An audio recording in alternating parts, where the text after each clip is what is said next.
Good morning, and how are you this Saturday morning? It is truly blustery here today. So today I thought I'd have a look at a lovely group of stretches that's really going to work on the whole back line. So really helping to ease out any back, lower and upper back and shoulder issues, and also help a little bit to get a little bit more clear-headed to enjoy your day.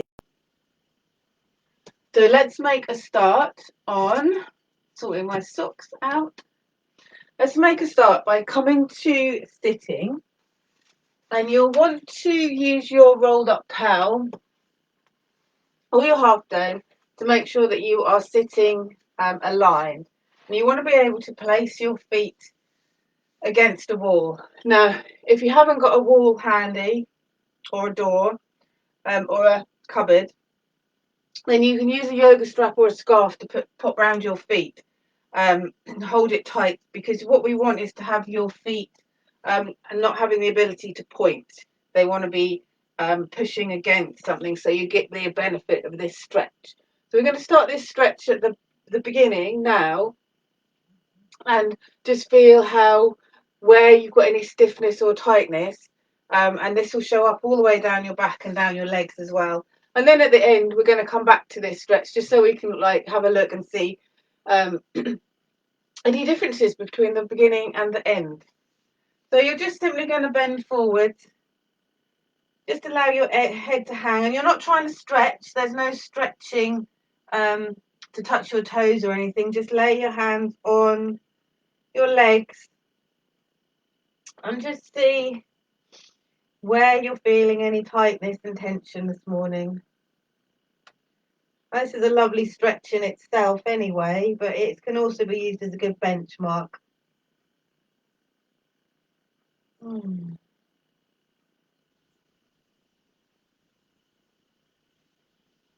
I'm feeling it a lot on the upper back here today. Maybe a little behind my knees, these muscles here, feeling a bit tight. So just make a little bit of a note.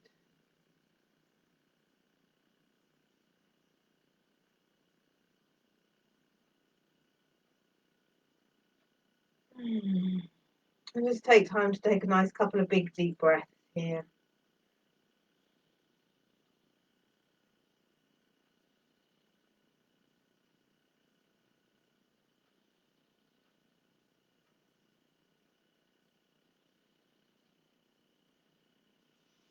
And then using your hands just to walk yourself up to sitting.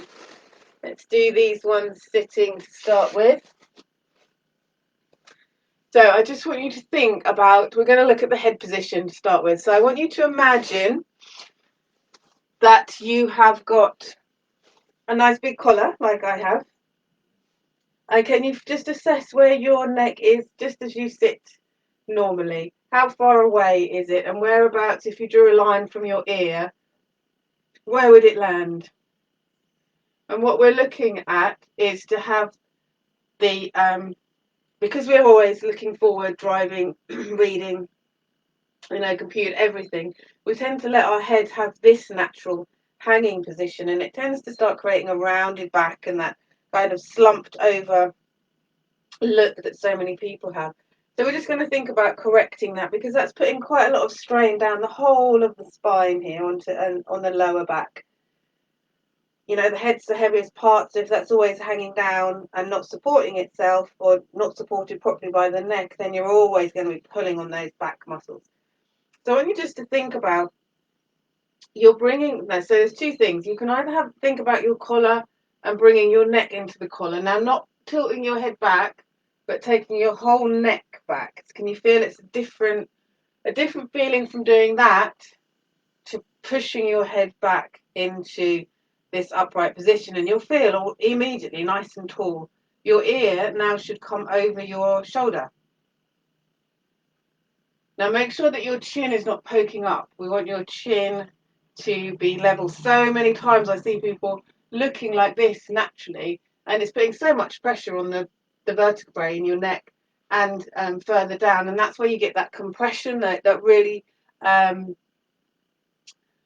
pressing and grinding the vertebrae in amongst the discs. So it's really good to be thinking about bringing the chin down as well. So you're in a much more natural position. If you think, imagine a skeleton, how the skull fits onto the top of the spine.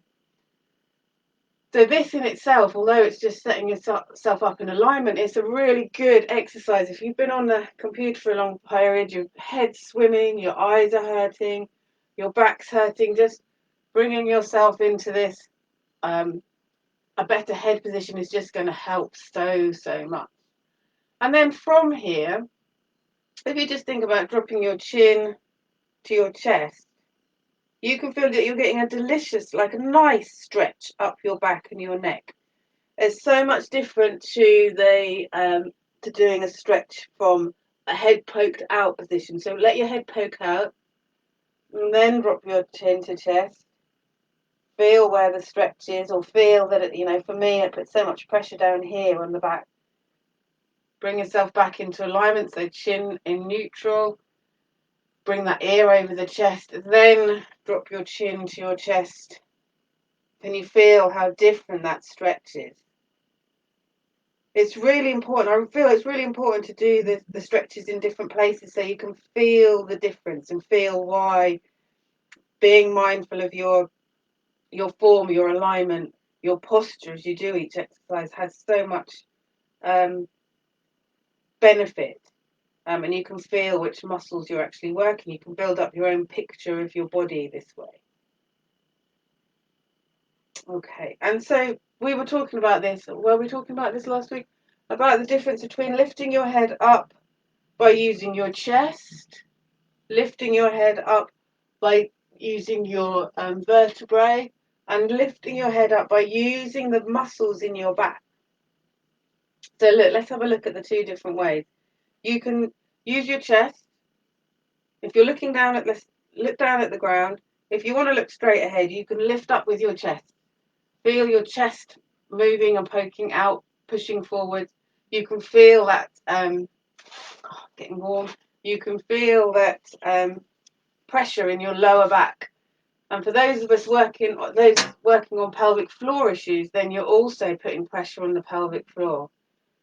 Let's have another way of doing it is by just using these vertebrae just to lift up. Can you see how there's quite an angle here now? I've got those wrinkles of skin really pushing down and pressing into the vertebrae here, causing that perpetual grinding of them. So we don't really want to use either of those to lift up. Pop a hand on your chest just to help remind yourself to keep your chest down. Just think about using these muscles here to lift. You can feel them contracting. You can lift your head. You can keep that nice neutral position. And you're actually starting to strengthen the muscles here. So when you're getting perpetual shoulder pain, sometimes just stretching isn't going to help. You need to strengthen those muscles so that your upper back can hold itself up. And you'll start to find that bending over, doing press-ups, picking up children is going to be so much easier when your upper back can hold its own weight and the weight of your head. We end up scrunching down, and everything lower than this is taking the pressure of our upper body. So let's just try that one more time. You're going to have a hand on your chest, look down, and then to look up, you're going to use those muscles in your back. And can you feel how you feel more elegant, taller, stronger, more grounded as you do this as well? It's much better. I like it. I love this. Okay. So that's using your back better. Let's look now at stretching the muscles here along the neck. So you're going to, again, getting that head ramped back, ear over shoulder, chin down, and just tip your right ear towards your right shoulder. Now don't cheat and bring your right shoulder up. Keep your shoulder dropped away. And you can feel a bit of a stretch down here. Now don't force the stretch, and if you want to, you can always use the hands just to gently massage. Take your arm out to the side, palm facing up. And just hold it there, and you can feel an increased stretch here and the stretch going down your arm. That's really stretching out all those muscles that get tight when we're in this position all the time. And we spoke a lot, didn't we, last week about using the shoulder joint differently to the shoulder blades. This is going to help with getting that mobility as well. Okay, bring your head up. Right, now left ear to left shoulder. How does it feel? Is it different on one side to the other? Maybe a little bit of a massage just to warm up those muscles and just let them feel a bit calmer. Arm out to the side, palm up. Let that head drop, shoulders dropping away too.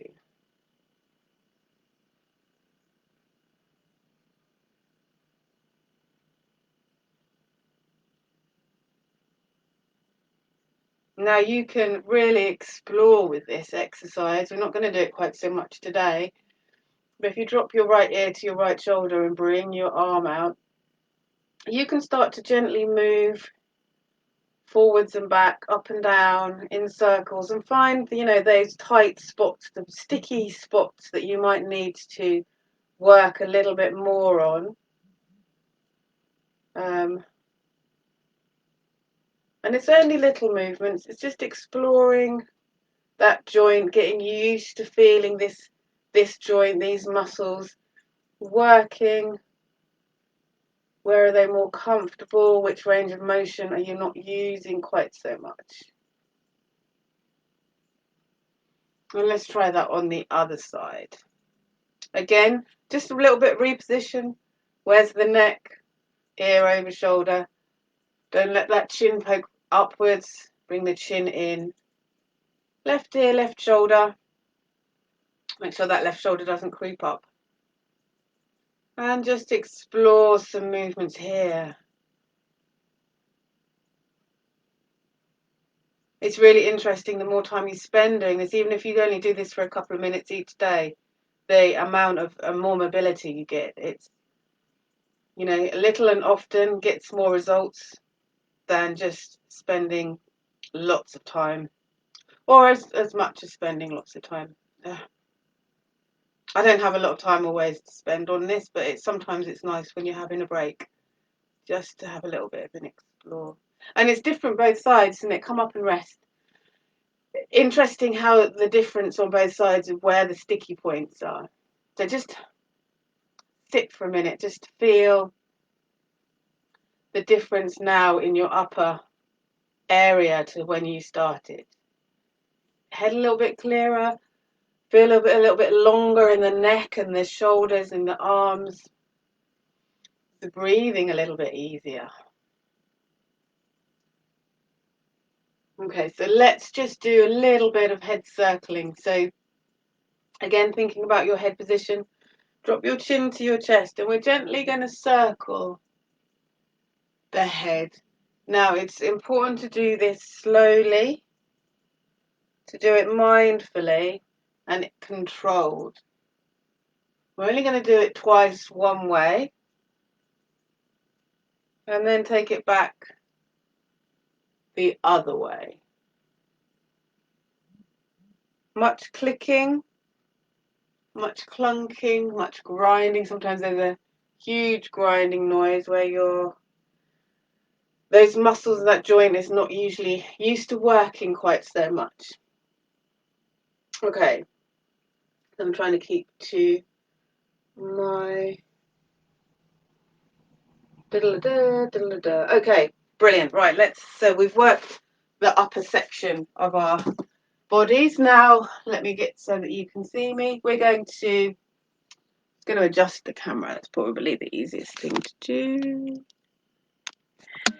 And oh no, that's no good, is it? Look at that light. Is that very blinding? I wonder if I turn that off. Ah, that's all right. You can still see me. Okay, so we're going to look at some shoulder circling. Now, I see so much when people doing shoulder circling are just kind of looking like they're trying to take off. And And what you can do is you can use momentum to really get that arm circling, but you're not actually working here. And also, as you can see, it's really easy to start getting the chest involved.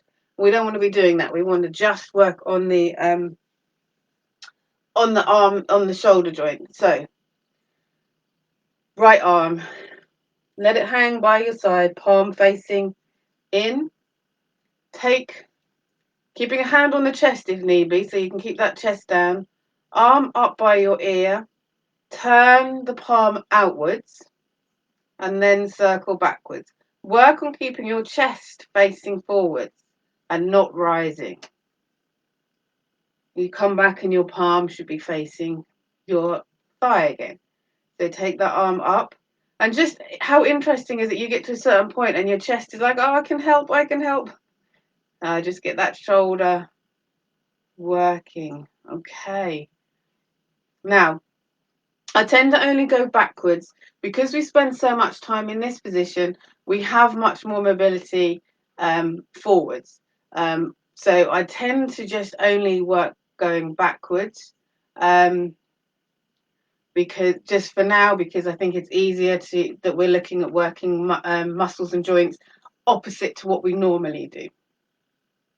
And only 2 times with these circling. You don't need to go mad on them. You get just as much effect doing mindful short movements as you do trying to take off like an aeroplane. So let's take this arm up, hand on the chest to keep the chest down, turn the palm out as you come down, keep that chest facing forward. Lovely. Palm to thigh, and then up, palm facing out away from you as you come down.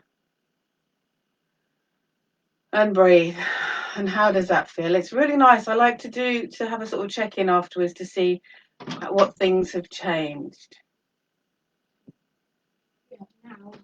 So now we are going to look at the scapulars. So we are going to be doing arm circles, but we're just going to work on the scapula. So your big shoulder blades here, they are going to come up. So if you have your arms out in front of you, think about shrugging your shoulders up. Now take those shoulder blades away from each other. So they're really stretched out, and then down, and then back together again, and then up. Now this is where you can probably really feel some clunking and grinding, especially as they go down while they're out. You know, you can suddenly realise that you spend a lot of time like this, rounded, you're starting to get that a sort of hunchback look.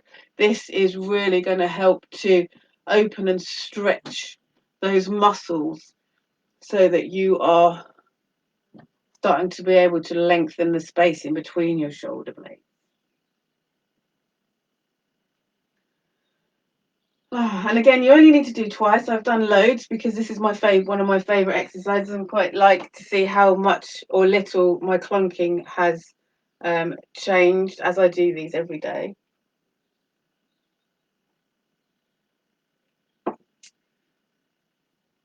Okay, now let's think about the chest. This is an area that we don't really work on very much. So we're going to think about drawing a circle with the chest. So imagine you've got a pen here at the top of your chest, and you're going to draw a circle with the pen. Now don't take the rest of the body. It's not a whole body. You can keep one hand on your belly to try and keep that still. And just see, you might find that it's just tiny circles to start with. Try and not let the shoulders come up with it. We're trying to just isolate this part of you. And when you've done a couple of circles that way, take it back round in the opposite direction. This is really good. I always find this helps to open up my lungs into my chest and get more space in for my lungs to work. Right, so now we can take the pelvis. Now we're going to work on the upper chest moving side to side. So take your arms out And this one, I'm just trying to think, this one works. I can't work out where I am. This one works best if you can stand against a wall, because you're just going to keep your arms and you're going to slide your upper body against the wall. So imagine that you're kind of stuck here, you're glued here, arms out straight, and you're just sliding your upper body side to side. Now, the reason for keeping yourself glued to the wall is so that you're not coming forwards as you're doing it. You want to keep your body upright as you're moving side to side without everything else moving. And this is just helping to kind of just get this area here mobilized. And you're not bending over. It's not a bend to the one side and to the other. It's sliding. So you're almost thinking that you've got some ropes in your hands and you're being pulled one way and pulled the other.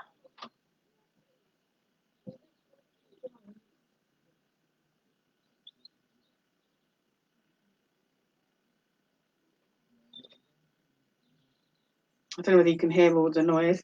We're doing the bird watch at the moment, and we have a pheasant that we're taming, which is quite cool. Right, so dun, dun, dun, thoracic side. Right, let's work on the pelvis now. So this is another area that tends to get chunked together. You know, we can work all our parts independently, but we tend to sort of chunk them together. So we're just going to start to draw a circle with the pelvis. So when you draw the pelvis up, you are thinking about contracting the tummy so that you are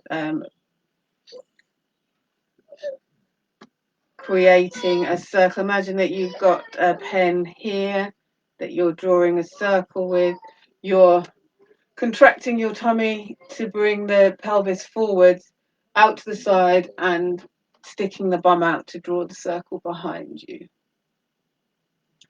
Goodness me, it's all go here. I'm not leaving my little one crying. My partner's here, so he's looking after him. Now think about taking that circle the other way. Now we've got the postman. I don't know whether you can pick up on all the noise that's going on, but it's quite distracting. To me, anyway. Okay. Okay, and let's leave that circle. Now we're going to do a fun one, and this one you might need to hold on to, so have something to kind of hold on to. We're going to circle the hips, get the hips moving. So again, it can be quite easy if you're using your hips that you get your pelvis involved. In fact, your whole body if you're wanting to turn your hip out, because we're always in a sitting position. So your hips kind of get stuck here. And of course, when we're walking, I was talking about you tend to pull yourself forwards rather than pushing yourself forwards with your bum. So we're going to do some mobilization of the hips. So imagine that you've got a pen on your knee. You're going to take the weight onto your left leg. I like to hold on to something because it really helps me just concentrate on really getting the hip mobility. And you're just going to draw that circle with your knee. Now, you might be just doing a small circle. That's fine. It depends just where you are, how much mobility you've got with your hip. When I started, I was literally drawing a circle here. You can take the circle up high. What I don't want you to be doing is taking your pelvis out. Think about your pelvis staying straight ahead as you are doing the circle. And again, principally for the moment, we're just going to work on that circle. So you're going out rather than in, because again, we tend to be have a lot with the hips inward. So it's nice just to work on one thing, get the more mobility, and then work on another. So let's work on the other side as well. So get close enough to the wall so you're not kind of leaning towards it. And again, see what mobility you've got in your hips. So your hips, getting mobility and strength in your hips is really going to save you in the long run. It's going to help you as you get older to be more balanced, to walk better, to keep that bones nice and strong so that you're much less likely to suffer with hip issues, broken hips, needing a hip replacement. You're just really spending time working on the mobility, and the more mobility you're working on, the easier you're going to be able to do things like get up and down off the floor. If you remember that article about how easy it is for you to get up and down off the floor, relates to how long you're gonna live for, because it just shows the strength and in your body. So mobile hips is the key to getting down and up off the floor, and your squats and building up strength here. So if you are struggling with doing that on standing, you can also do the hip circling on the floors, on your hands and knees, if this helps. So making sure that you're the usual hands above the shoulders, knees, hands under the shoulders, knees under the hips. And you can draw the circle this way. That might feel a little bit easier for those of you who are struggling with the balance, even if you have got something to hang on to. So the trick is not to be taking your pelvis out with you, but to keep your pelvis pointing down towards the floor as you're doing the circles. And then the other side.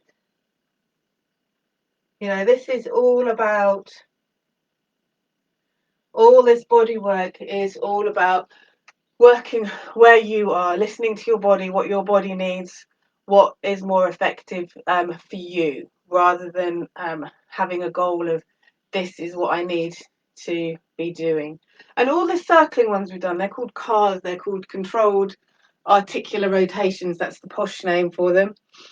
You only need to do a couple each day. Just a couple each day will help with all the mobility that will keep your joints strong and ready for aging, and reducing your risk of all those backaches and issues that we tend to have. So let's move on to the double calf stretch. We've done this before. You need to grab your chair. Now, if you stand a couple of inches behind your chair, and you remember this is the one where you hinge at the hips. So imagine that you've got a pin here that you're hinging at. You take your bum behind you. So as you take your bum behind you, you're naturally folding down into a forward position and keeping your back straight. If you just think about going in and you're rounding your back, again, you can see that your back's not supporting itself. You're putting strain on the whole spine, and you're not going to stretch the muscles at the back here. It's all going to be pressure here. So bum out behind you.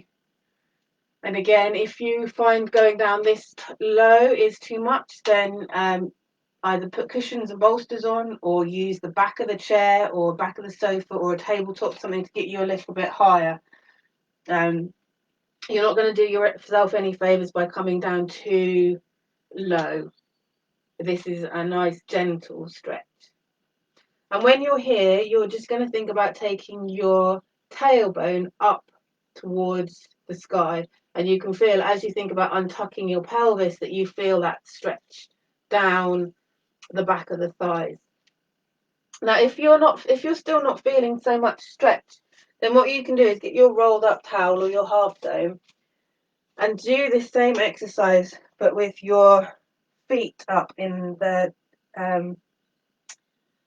like a calf stretch. So Make sure that you're not tensing your knees. Relax your knees down. If you're fine where you are without the half dome, then stay with that. That's fine. And exactly the same thing. Make sure your feet are pointing straight ahead. Hinge down, bum behind you, and come down into your stretch this way, and then lift up that tailbone.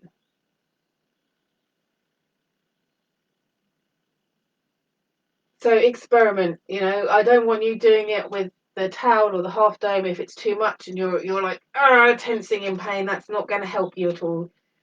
Just use where it's working for you, where you're finding that benefit. Make sure your knees aren't clenching up. Relax your knees down. Relax the quads.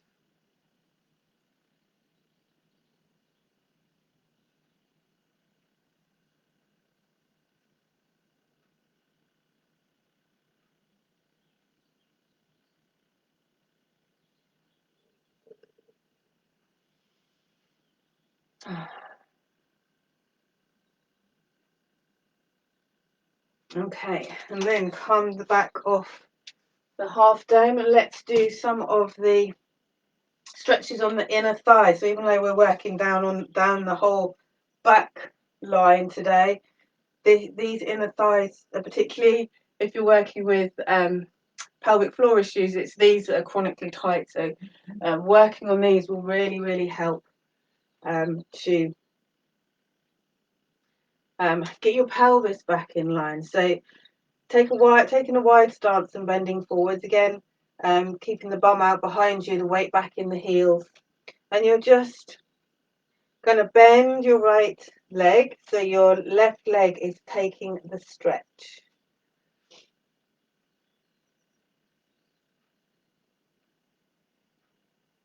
And then bend the left knee so your right leg is taking the stretch. And just be conscious, are you holding any tension in that muscle as you're stretching it? Can you release the knees or release? I sometimes grip on the inner thigh here when I'm doing this stretch. Can you let go of that? If not, don't worry, it doesn't matter. If you're just busy saying, oh my goodness, I can just feel the stretch, I'm not aware of what anything else is going on, then fine. You don't need to. It all starts to come. The more you do of these exercises, being mindful of your form and your alignment, the more you start to be aware of what the rest of your body is doing when you're doing an exercise. And that's where it becomes this really fascinating journey of you discovering your body and understanding it and being a little bit more empathetic. Sympathetic. I'm just changing from leg to leg here as we're going. I spend a lot of time in this exercise because I find it really, really beneficial. If you need to have a break or a rest, your wrists are hurting or whatever, then just come up and just have a rest.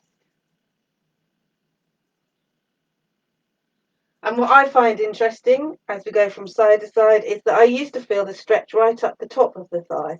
I'm now feeling it much lower down, nearer the knee. So you tend to feel when you're doing exercises, you'll feel the tension, obviously where you're tightest. So even if you are working, thinking you're meant to work a certain muscle, you might feel the tightness somewhere else in your body, and that's fine. The more you do it, the more that tension's released, that tightness is released, the muscles lengthen. You'll be able to start feeling feeling it where we're wanting to target. Okay, and walk your feet in. Lovely, lovely, lovely. Now let's do a single calf stretch. So you'll need your rolled up towel again. And be mindful of form. I didn't talk you through this when we were doing the double calf stretch. If you're in class, you'd have been quizzed. If I could hear you and speak to you, I'd always be just getting you to Q for me.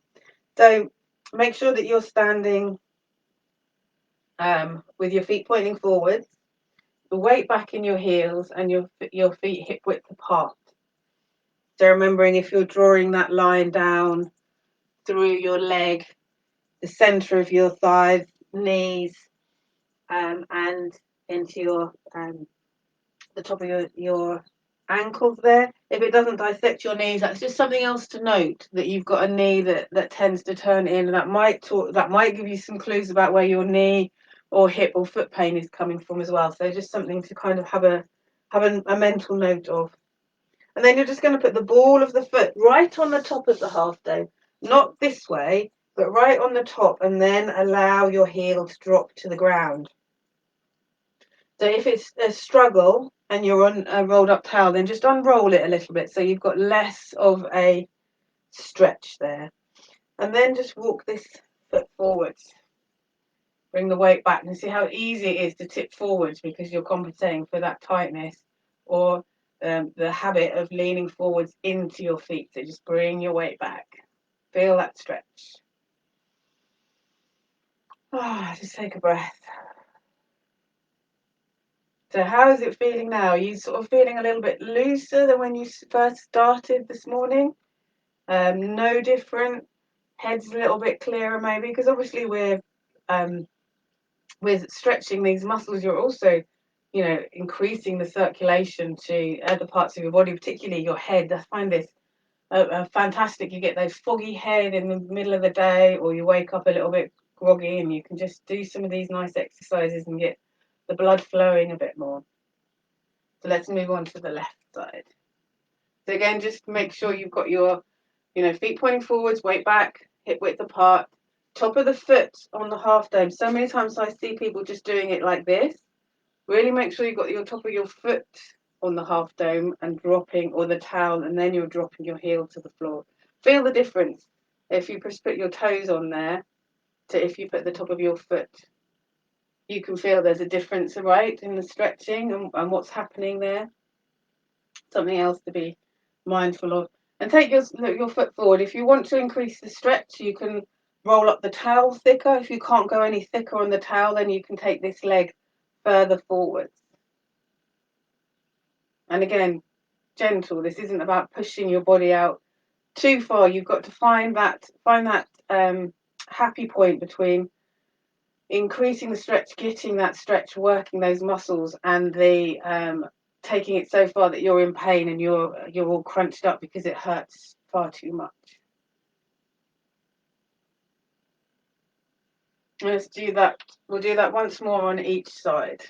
So, yes, feet pointing straight ahead, hip width apart, weight back in the heels, top of the foot, ball of the foot on the top of the half dome. It's great for ankle mobility as well. So for those of you who've ever broken your ankle and never did any of your mobility exercises once you're out of plaster, then this is going to help a bit with that ankle mobility.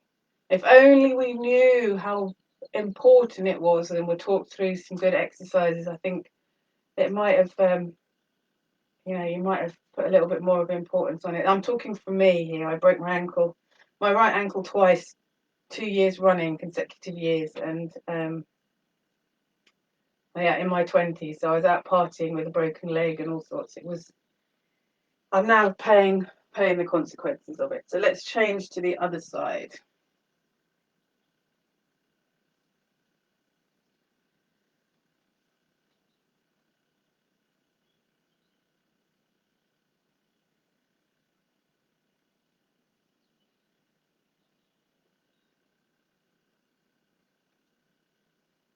Something interesting that I've just thought about. Let's stop there. If you just have your arms hanging normally, where do your hands sit? Do they sit on your thighs or do they sit to your side? If they're sitting on your thighs at the front here, as you're normal, it's showing that you've got a bit of more of a rounded shoulder blades because your natural hanging position is here. So if they do end up here, this is like all the exercises that we were doing and thinking about using the chest are going to really help to get your arms back into a neutral position. Okay, so let's go back to the catsuit stretch and see what difference we've got between now and the start of our exercises this morning. So we've been 40 minutes. Let's see how much 40 minutes of work has changed things. So again, making sure you're sitting bolstered. If you can remember that you've got to get your hip bones and your pubic bone in line with each other, and using something to bolster under your bum so that it tips you into alignment without you having to work at it is what we're looking for. And if you haven't got a wall to go against, then a belt or a scarf around your feet and loop it to hold them steady can work as well. It's not means your arms have got to work a little bit harder, but it's doable. So whilst we're here, let's just take that stretch forwards and just see, is there any difference? Is there? I mean, that's the question. The answer might be no. The answer might be yes. Might be a smidgen of difference. It might be a big bit of difference. I can actually feel a lot of difference. The stiffness that I had up there is definitely gone.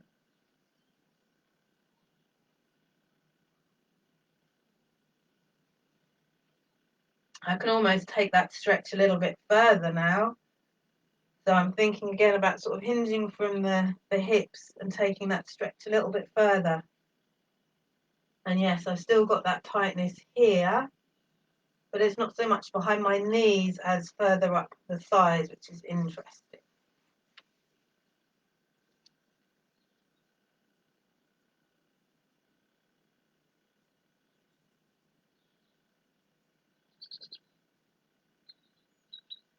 So can you take the stretch? Is it you feeling like you could take a little bit more stretch? Are you happy where you are?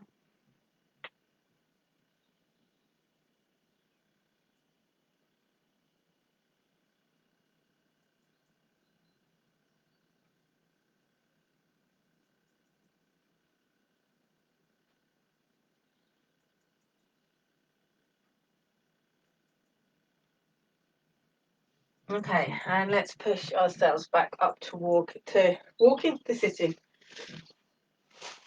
Right, we are going to do a relaxation now.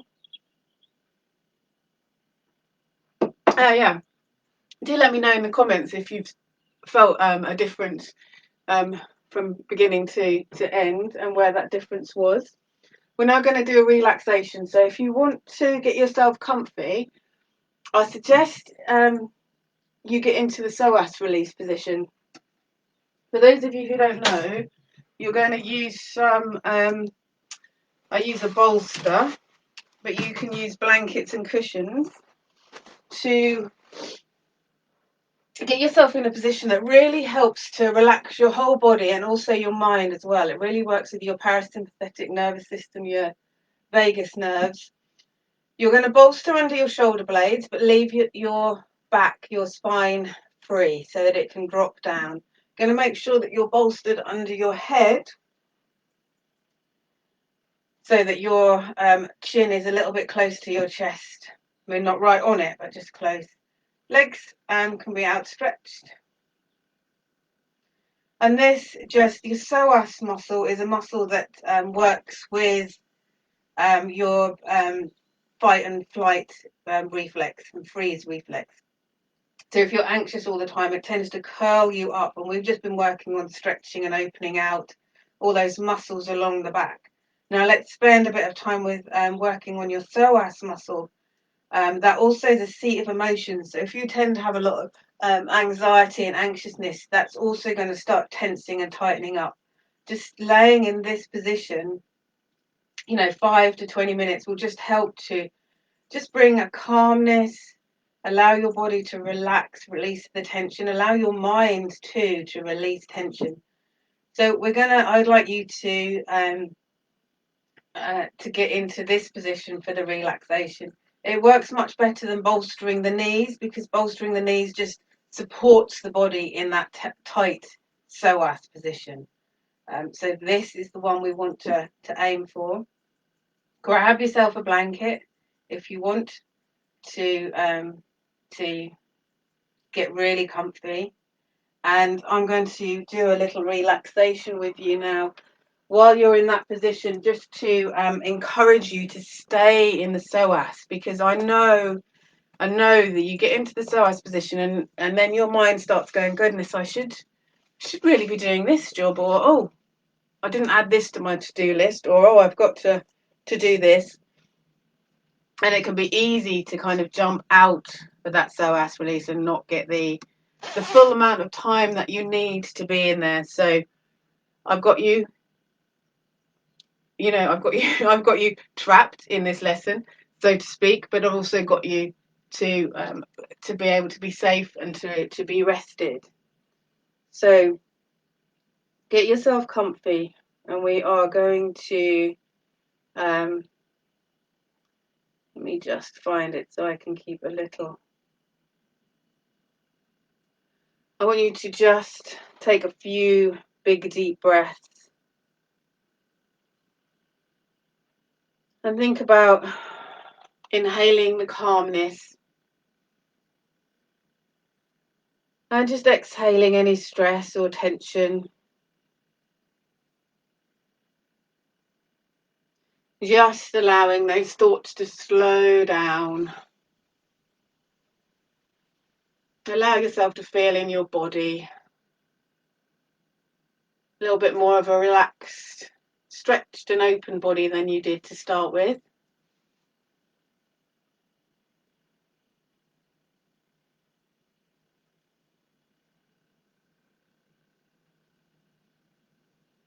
And just feeling that soft golden light coming down onto your head. And as it's bringing with it some warmth and calmness.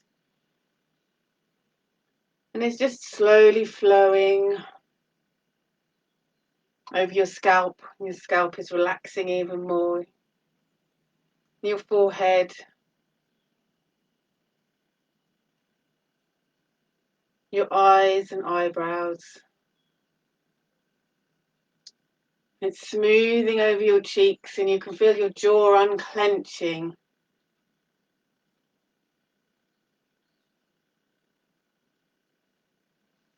And that beautiful warm light just bringing with it, it's like a wave just whooshing down, bringing you relaxation, allowing your muscles to relax. Your breathing's relaxing, deeper breaths now. Your back's relaxing, your stomach, your shoulders and arms.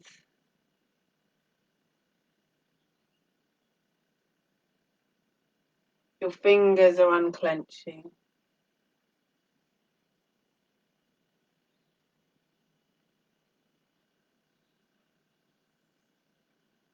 It's moving down through your pelvis.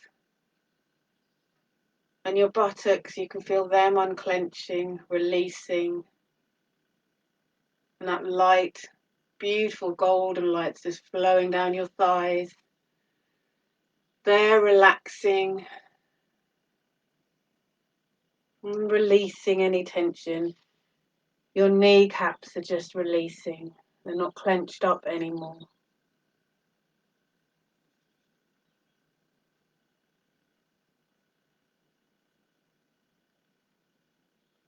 It's moving down your shins.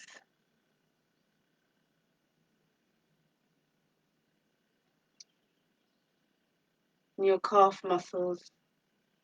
Into your ankles. Into your feet and your toes. And you're just feeling yourself sinking deeper into the mat.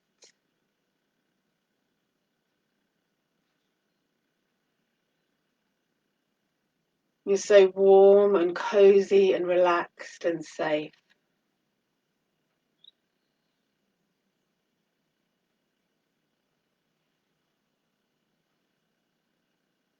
And now imagine that you're standing on a path at the edge of a small forest. The bright sun is warming your back as you face the opening in the trees. You've got a cool breeze from the forest, and it's inviting you to enter. You're walking down the clear, broad path that's so easy to follow. And all around you, you can hear the birds calling to one another. Gentle, soft, sweet sounds. And they seem to be encouraging you to take more steps through the forest, as if they're calling you home. And you keep walking. And the peace in the forest is absolutely total.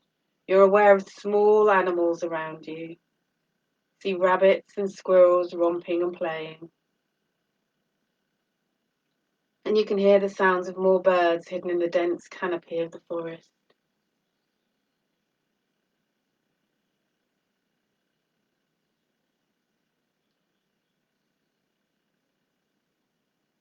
As you walk on, you begin to hear the sound of running water.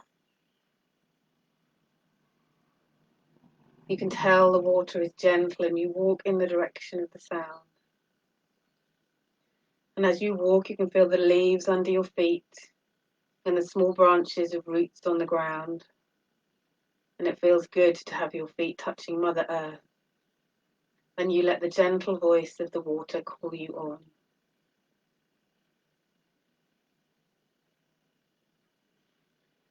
Shortly, in front of you, opens a little clearing in the forest, and in the middle of the clearing is a small pool. And the pool is being fed from a stream cascading down a small rocky slope. And as the pool is filled to overflowing, the water leaves the pool on the other side and continues its journey back into the forest. And here in the clearing, there are some rocks where you can sit. And the rocks are warm from the sun as its rays make their way down from the opening of the treetops. You walk to the largest of the rocks and take a seat on it. And it's as if the rock were just made for you to sit on. It cradles your body and holds you steady. And you just sit here for a few minutes in silence, listening to the sounds of the forest and the water all around you. Your eyes are closed and your heart is full of joy.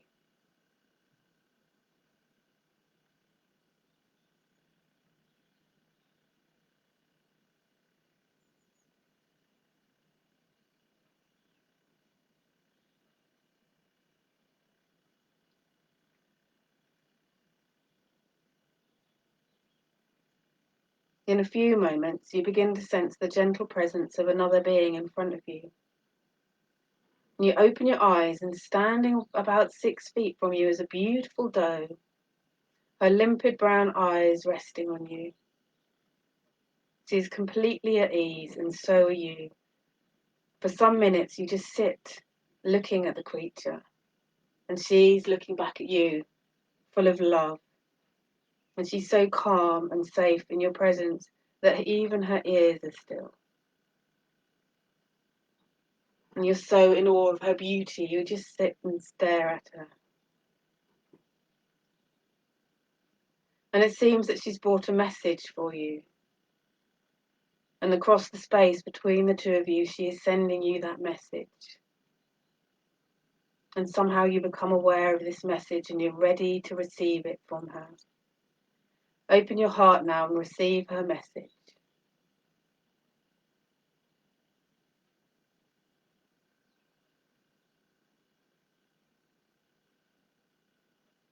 And your heart is filled to overflowing with the love you're feeling in her message. And she stands there for a few moments longer. And then she gently turns and slowly walks back into the forest. And you sit for a moment longer, just integrating that message that she brought you.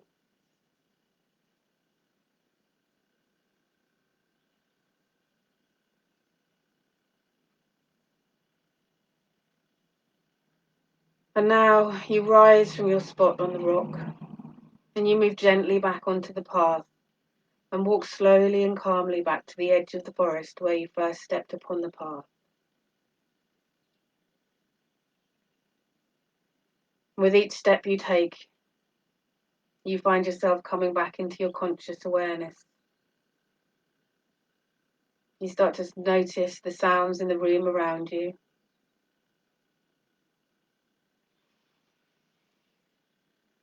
You begin to feel your body on the mat.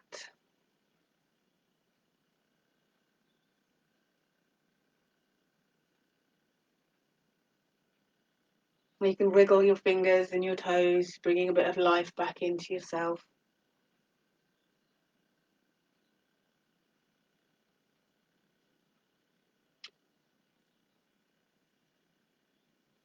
And now you've returned to complete consciousness, and your message from the forest has been integrated into your being, and you will take that message with you back into your daily life. And so it is.